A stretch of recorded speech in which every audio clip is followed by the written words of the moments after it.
राजस्थान के रण में विधानसभा चुनाव से पहले सियासी बिसात बिछ चुकी है। इस बार राजस्थान की सियासी लड़ाई जाति के भी इर्द गिर्द लड़ी जा रही है। सूबे की राजनीति में जातिवाद सिर चढ़कर बोल रहा है। प्रदेश की करीब 5 दर्जन विधानसभा सीटें ऐसी हैं जहां एक ही जाति के उम्मीदवारों के बीच मुकाबला देखा जा रहा है। सत्ता की चाबी किसके पास रहेगी? कांग्रेस का किला ढहाने के लिए बीजेपी का क्या नया दाव है?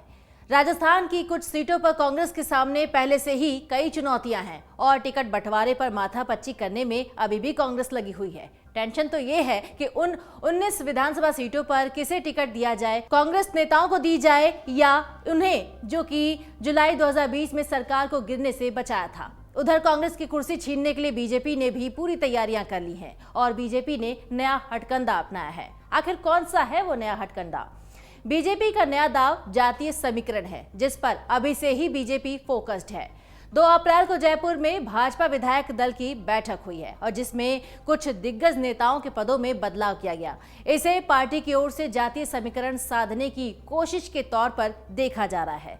चुनावी नजरिए से देखा जाए तो ब्राह्मण, गुर्जर, मीणा, जाट और राजपूत समुदाय काफी अहम माने जाते हैं। राजस्थान में विधानसभा चुनाव से पहले बीजेपी जातीय समीकरणों को साधने में जुटी हुई है और पिछले महीने पार्टी ने राज्य इकाई का नेतृत्व करने के लिए एक ब्राह्मण चेहरे को चुना था। चित्तौड़गढ़ से सांसद सीपी जोशी को भाजपा की राजस्थान इकाई की जिम्मेदारी सौंपी गई। उन्होंने प्रदेश अध्यक्ष के रूप में सतीश पुनिया की जगह ली। वहीं राजस्थान विधानसभा में उपनेता प्रतिपक्ष राजेंद्र राठौर को विपक्ष का नेता बनाया गया। राजेंद्र राठौर राजपूत समुदाय से आते हैं, जो कि राजस्थान में बीजेपी का कोर वोट बैंक माना जाता है। विधानसभा चुनाव से पहले राठौर को विपक्ष के नेता के तौर पर पदोन्नत किए जाने के फैसले को बीजेपी के जातीय गणित साधने के कदम के तौर पर देखा जा रहा है, जबकि राजस्थान बीजेपी अध्यक्ष सीपी जोशी ब्राह्मण परिवार से आते हैं और विधानसभा में विपक्ष के उपनेता सतीश पुनिया जाट समुदाय से ताल्लुक रखते हैं। 2 अप्रैल को जयपुर में हुई भाजपा विधायक दल की बैठक में दिग्गज नेताओं के पदों में बदलाव जातीय समीकरण की ओर इशारा करता हुआ दिख रहा है, क्योंकि 2011 की जनगणना के अनुसार राजस्थान में ब्राह्मणों की आबादी 7%, गुर्जर और राजपूतों की आबादी 9% और जाटों की 12% है। ऐसे में बीजेपी विधायक दल की बैठक में उठाए गए कदम तीनों समुदाय ब्राह्मण, राजपूत और जाटों को खुश करने की उम्मीद के तौर पर देखा जा रहा है। यानी ये कह सकते हैं कि राजनीतिक जानकारों के मुताबिक सतीश पुनिया, सीपी जोशी और राजेंद्र राठौर की नियुक्तियां करके बीजेपी एक साथ जाट, ब्राह्मण और राजपूत वोट बैंक पर फोकस कर रही है। जयपुर में हुई विधायकों की बैठक में पार्टी ने विधानसभा में विपक्ष के उपनेता राजेंद्र राठौर को नेता प्रतिपक्ष बना दिया। गुलाब चंद कटारिया के जाने के बाद ये जगह खाली हो गई थी। गुलाब चंद कटारिया को असम का राज्यपाल बना दिया गया है। पिछले ही महीने चित्तौड़गढ़ से सांसद सीपी जोशी को भाजपा ने राज्य में पार्टी की कमान सौंप दी है, यानी उन्हें अध्यक्ष नियुक्त कर दिया है। उन्होंने सतीश पुनिया को रिप्लेस कर दिया है और इस तरीके से भाजपा ब्राह्मण, जाट और राजपूत तीनों ही समुदाय को साधने में जुटी हुई है। आपको बता दें कि 7 बार के विधायक राजेंद्र राठौर 2018 से विपक्ष के उपनेता का पद संभाल रहे थे। वो 1990 से विधायक हैं। राज्य के मुख्यमंत्री के तौर पर पहले और दूसरे कार्यकाल के दौरान राठौर संसदीय मामलों के मंत्री भी थे। 2018 में बीजेपी ने वसुंधरा राजे के नेतृत्व में चुनाव लड़ा था और ऐसा माना जा रहा है कि राजे का राजस्थान के सभी 36 समुदाय पर बराबर का असर रहा है। दरअसल वो ग्वालियर के क्षत्रिय हैं। जाट धौलपुर शाही परिवार से उनकी शादी हुई है। राजे की बहू गुर्जर समुदाय से ताल्लुक रखती हैं। इस हालात को देखते हुए बीजेपी को अन्य जातियों को साधने में ज्यादा मेहनत नहीं करनी पड़ी, मगर चुनावी नतीजे उम्मीदों के उलट रहे। इतना होने के बाद भी 2018 में भाजपा को हार का मुंह देखना पड़ा, बीजेपी को हार झेलनी पड़ी। लेकिन अब बीजेपी 2018 की गलतियों को दोहराना नहीं चाहती। 2018 के विधानसभा चुनाव से पहले भाजपा ने राजपूत वोट को साधने के लिए गजेंद्र सिंह शेखावत को पार्टी का चीफ बनाना चाहती थी।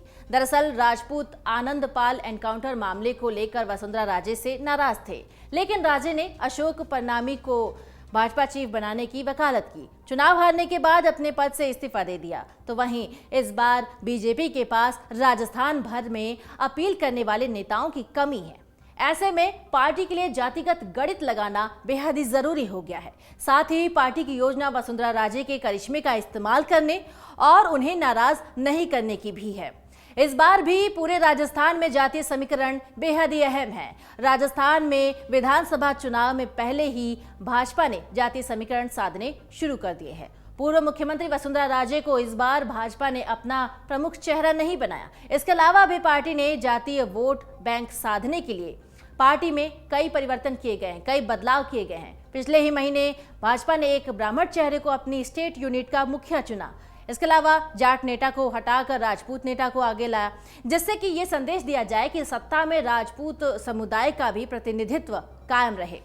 सत्ता की चाबी किसके पास रहेगी, इसका फैसला करने में ये जातियां काफी अहम मायने रखती हैं, क्योंकि राजस्थान की जनसंख्या में करीब 1/3 हिस्सा कुछ जातियों का माना जाता है, जो कि है भील, जाट, मीणा, मेघवाल, ब्राह्मण। ये महत्वपूर्ण जाति समुदाय हैं। 2018 वाली गलती रिपीट ना हो, इसके लिए बीजेपी जातिवाद फॉर्मूले के तहत सभी को खुश करने में लगी हुई है और वोट बैंक हासिल करना चाहती है। इसलिए 2 अप्रैल को जयपुर में हुई भाजपा विधायक दल की बैठक में दिग्गज नेताओं के पदों में बदलाव किया गया और जातीय समीकरण को साधा गया। तो वहीं राजस्थान में आदिवासी बाहुल्य सीटों पर भी बीजेपी कांग्रेस की नजरें टिकी हुई हैं। राजस्थान में यूं तो उदयपुर संभाग की 28 सीटें आदिवासी प्रभुत्व वाली मानी जाती हैं। हड़ौती और मेवात संभाग की कुछ सीटों को भी जोड़ दिया जाए तो करीब 35 से 40 सीटों पर ट्राइबल वोटर्स हार जीत तय करने में निर्णायक भूमिका निभाते नजर आते हैं। आदिवासियों को लुभाने में कांग्रेस बीजेपी दोनों का पूरा जोर है। बीजेपी में पिछले साल द्रौपदी मुर्मू को राष्ट्रपति बनाकर आदिवासियों के लिए राष्ट्रीय स्तर पर बड़ा दांव खेला गया। दूसरी ओर कांग्रेस भी खुद को आदिवासियों की हितैषी बताने की कोशिश में जुटी हुई है। आदिवासी बाहुल्य उदयपुर इलाके को भी इसलिए चुना गया है ताकि आदिवासियों के बीच ये मैसेज जाए कि पार्टी उनके साथ है। ऐसा नहीं है कि सिर्फ बीजेपी कांग्रेस, बल्कि अब तो इस लड़ाई में आम आदमी पार्टी भी जातिवाद का डंका बजाते हुए मेन वोट बैंक पर नजरें टिकाई बैठी है। आदिवासी वोटों पे सेंधमारी की कोशिश में आम आदमी पार्टी है। आम आदमी पार्टी आदिवासी बाहुल्य मेवाड़ के जरिए राजस्थान में सेंध मारने की तैयारी में है। आदिवासी भीलों की उपस्थिति बांसवाड़ा, उदयपुर, डूंगरपुर, भीलवाड़ा और प्रतापगढ़ जिलों में है। भील और मीणा राजस्थान ही नहीं बल्कि भारत की प्रमुख जनजातियां हैं। राज्य में मीणा बाहुल्य जिलों में अलवर, सवाई माधोपुर, करौली, दौसा, टोंक, बारा, राजसमंद, भीलवाड़ा और चित्तौड़गढ़ शामिल है। सहरिया वनवासी दक्षिण राजस्थान के बारा, कोटा और सवाई माधोपुर जिलों में है। बारा जिले की विधानसभा किशनगंज और शाहबाद तहसील में इनकी बहुतायत है। गड़िया लोहार खाना बदोश हैं। इन्होंने महाराणा प्रताप के साथ अपनी मातृभूमि चित्तौड़ छोड़ दी थी। डामोर जनजाति के लोग गुजरात से आकर उदयपुर और डूंगरपुर जिलों में बस गए। कंजर भील झालावाड़ में और सांसी जनजाति के लोग भरतपुर जिले में हैं। लेकिन राजनीतिक जानकारों का कहना है कि जाट ब्राह्मण प्रमुख वोट बैंक हैं और ऐसे में ये देखना दिलचस्प होगा कि राज्य में चुनाव लड़ने जा रहे दल किस तरह से सभी जातियों को साधते हैं। कहीं प्रमुख जातियों की मांग को नजरअंदाज करना इन दलों के लिए टेंशन न बन जाए। अमर उजाला अब आपके टीवी पर भी। अपने स्मार्ट टीवी पर YouTube पर सर्च करें अमर उजाला, चैनल सब्सक्राइब करें और देखें ताजा खबरें, वो भी HD क्वालिटी में।